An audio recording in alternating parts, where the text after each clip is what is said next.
Kumusta mga kalibre? So meron kaming gagawin ngayong EOX floor mounted. So E5 error master, no?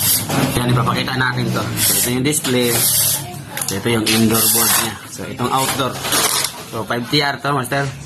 5TR. E5 error. So pwedeng communication, pwedeng walang power yung outdoor. So check natin. Karamihan to sa sira.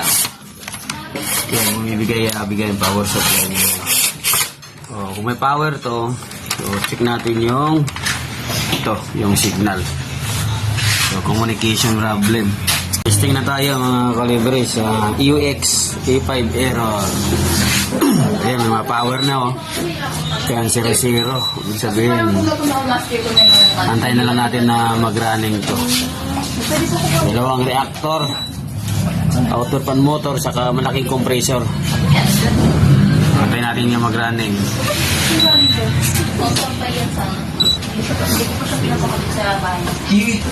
So yan, running na yung outdoor fan motor. Saya compressor, antayin natin. Yun running na laking compressor yan yun laki yan. Ayan. Ayos na. EOX E5 error.